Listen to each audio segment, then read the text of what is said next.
member for Wentworth. Thank you, Mr Speaker. Like many who call Australia home, my story starts on the other side of the world. My father was born to an Indian family in the West Indies, the youngest of 9 children. His family, of modest background and means, worked hard and saved in order to send him to university in London.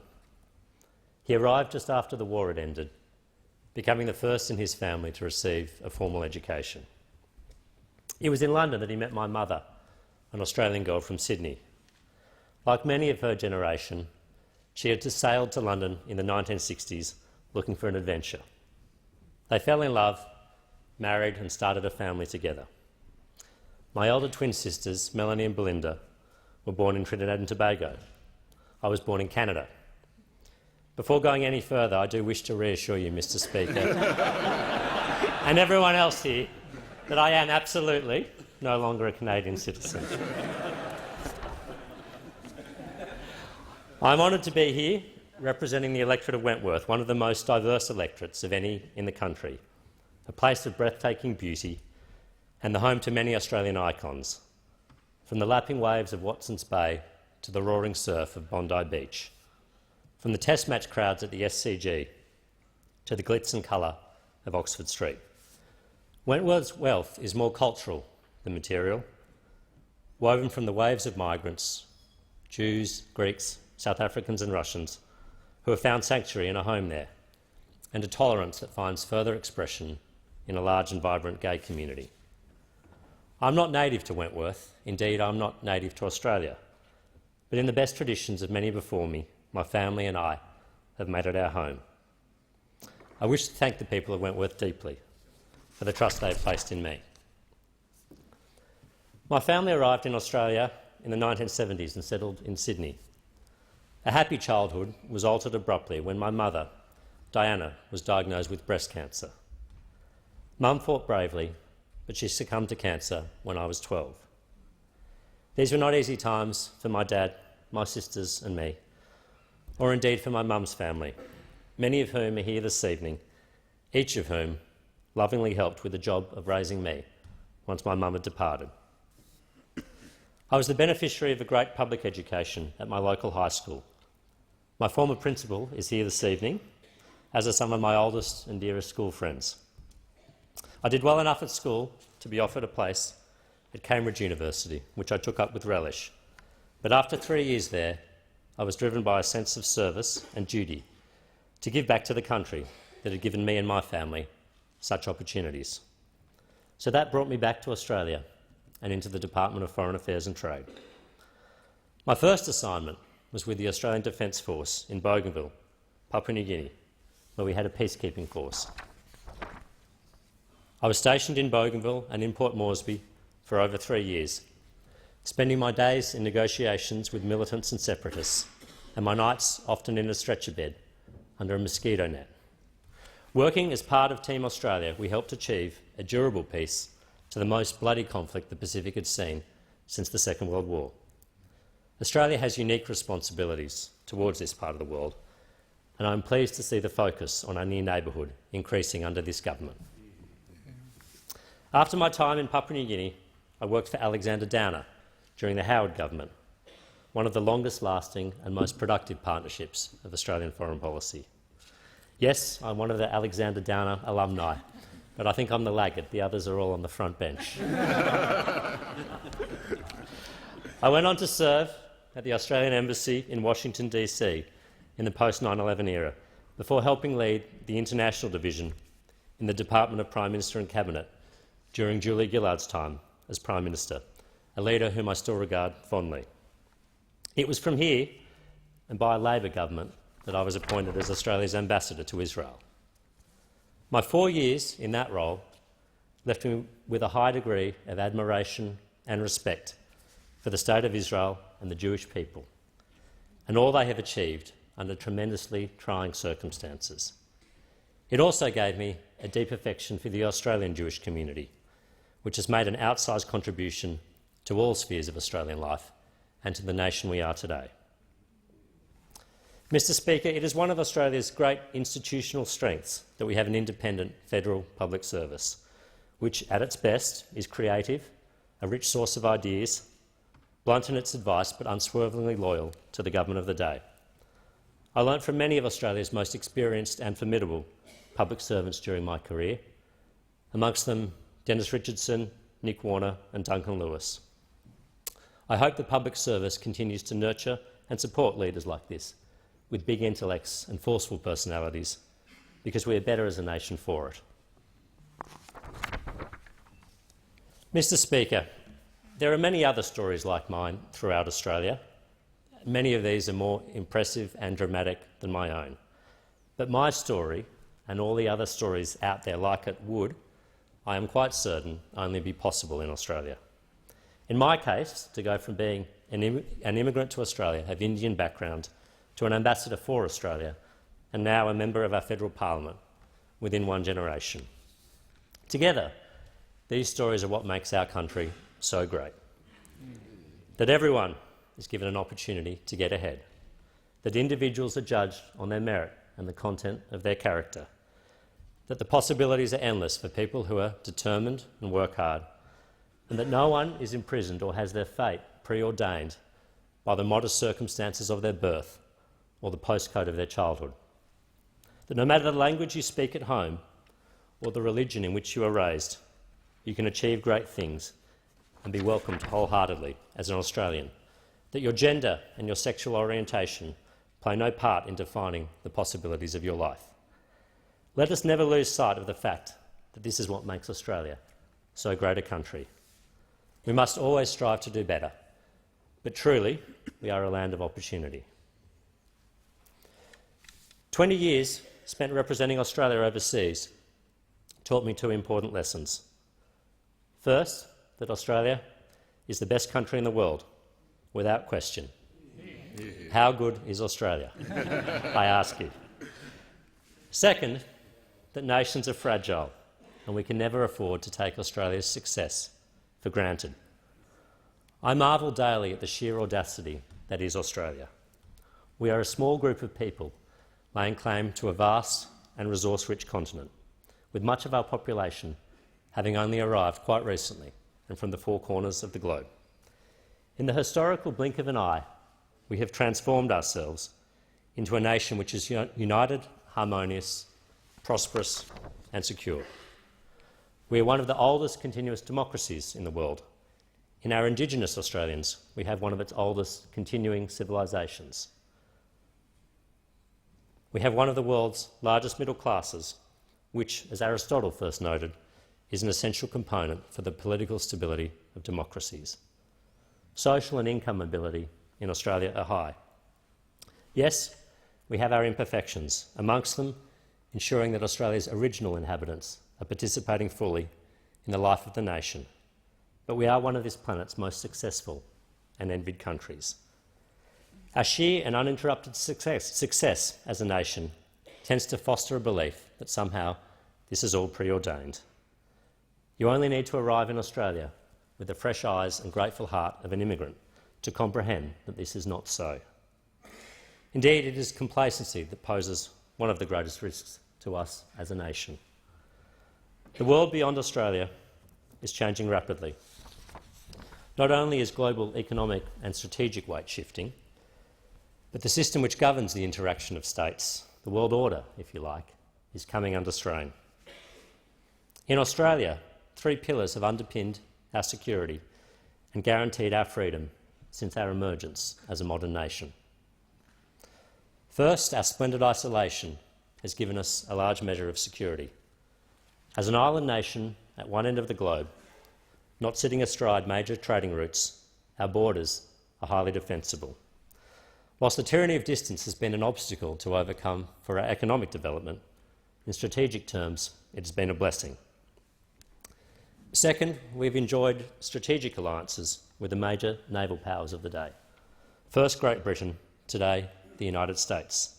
These allies have safeguarded the seas and our major trading routes, allowing us to trade freely and underwriting much of our prosperity. Third, we have been the beneficiary of a world order which has guaranteed the rights of all nations, not just the powerful. This global order was created under the leadership of the United States and its allies at the end of the Second World War, and it remains one of the most enlightened and benign exercises in global leadership by a great power. It feels so much like the furniture that we often forget that the alternative, where in the words of Thucydides, the strong do what they will and the weak suffer what they must, is the form of order which has governed the interaction between states for much of human history. Each of these three pillars is now under some strain or challenge. Australia's remoteness is no longer the security buffer it once was. The dependence of our modern economy and modern society on digital and communications platforms means that foreign actors have many more tools at their disposal to disrupt or attack Australia from afar. The changing nature of statecraft too, with blurred divisions between war and peace, and the growing use of active measures and grey zone operations, makes an open and free society like Australia especially vulnerable. An adversary no longer needs to be able to physically reach Australia in order to coerce, threaten or influence us. As geopolitical power is redistributed, the relative power of the United States, the margin it enjoys over others, is declining, even if it will remain the dominant global actor for the foreseeable future. In East Asia in particular, we see challenges to US supremacy.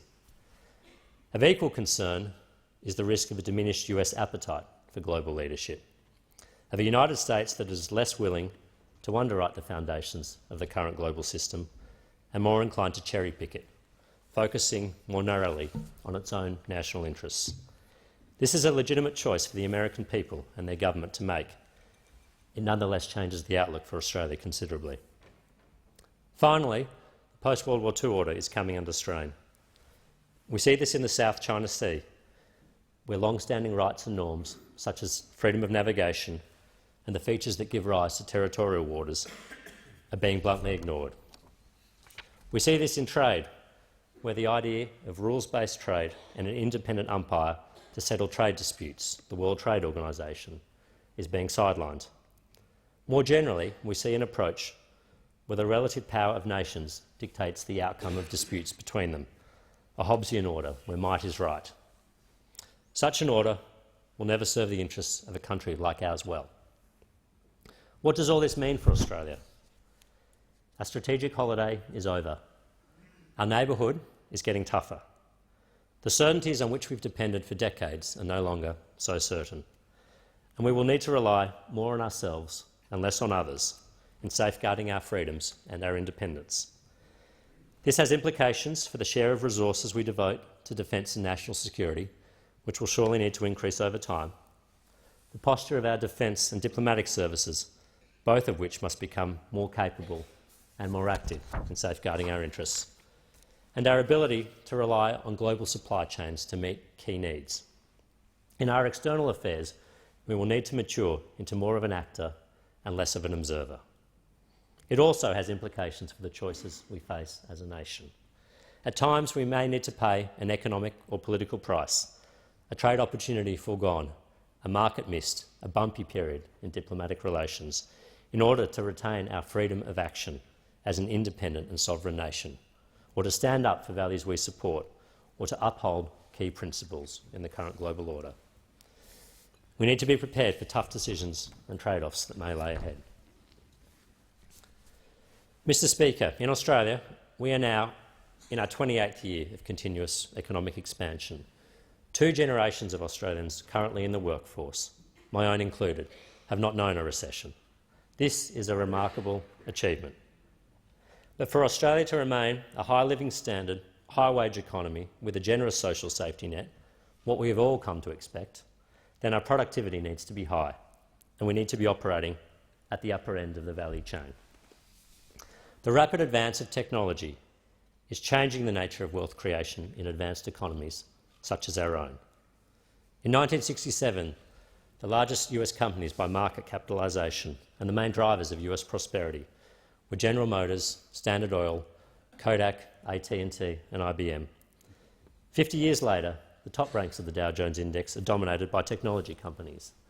Apple, Alphabet, Microsoft, Facebook, Amazon. These companies are about data rather than goods, about services rather than products, about spaces rather than places.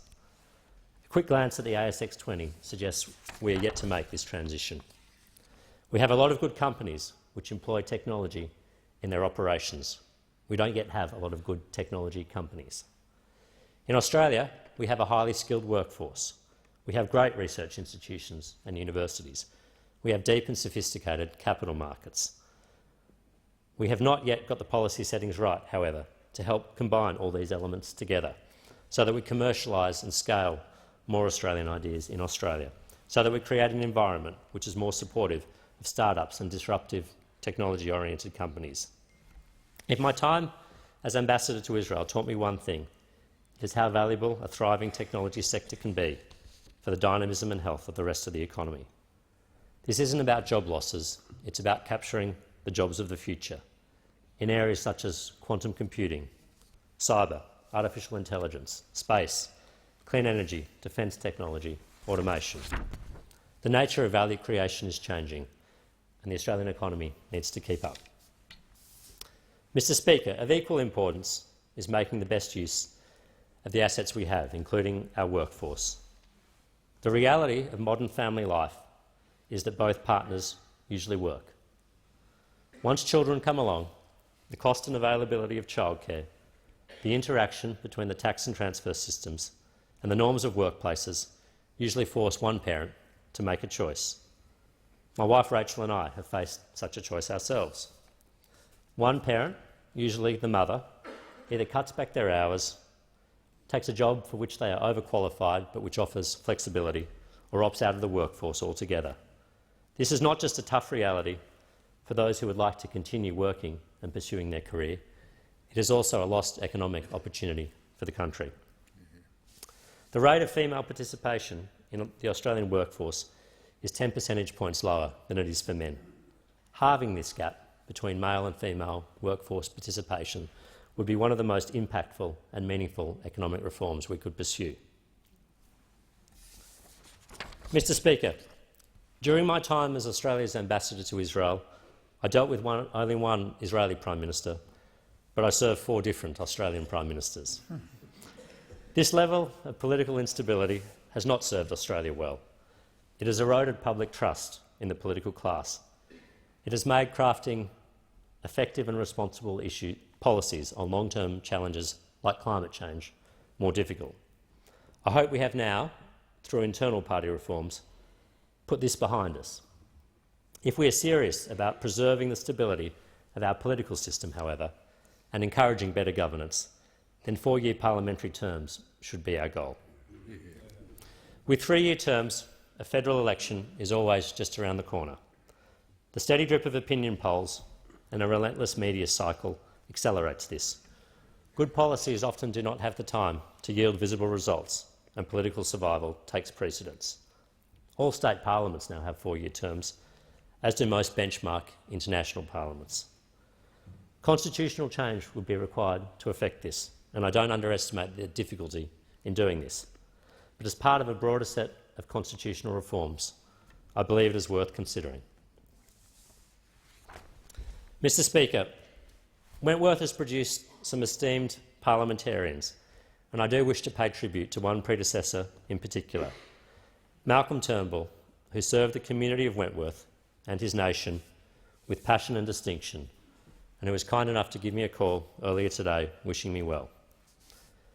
I stand here, however, not only as a representative of Wentworth, but also as a member of the Liberal Party.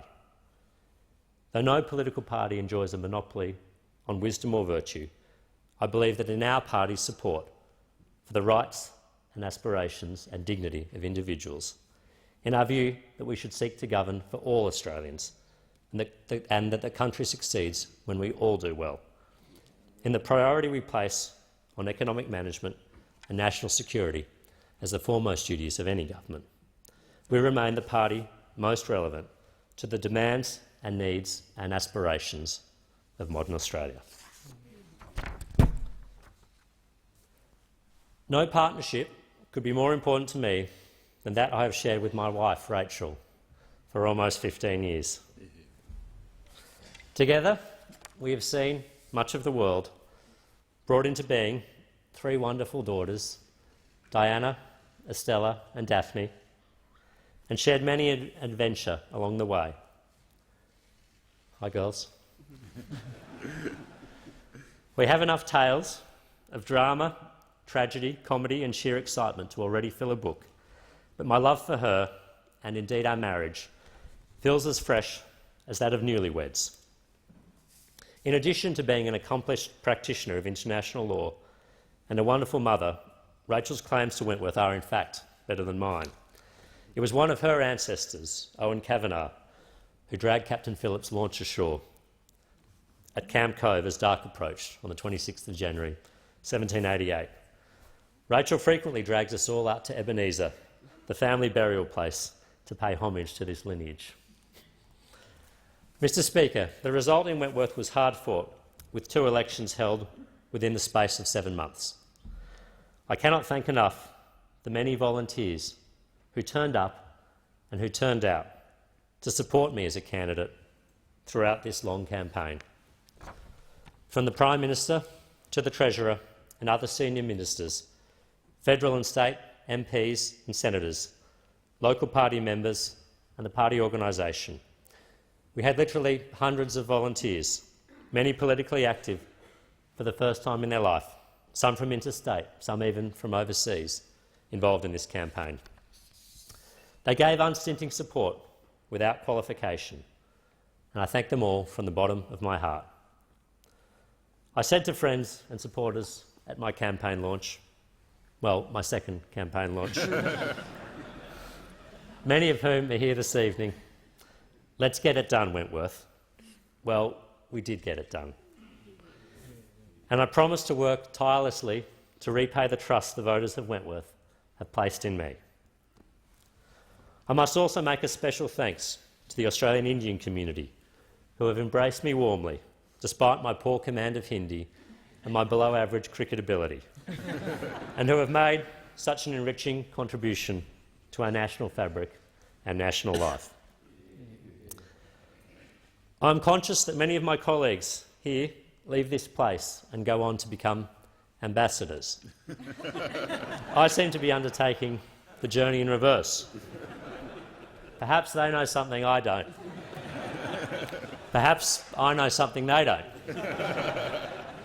Regardless, I hope my transition to parliamentary life is as seamless as theirs to diplomatic life. Thank you, Mr Speaker.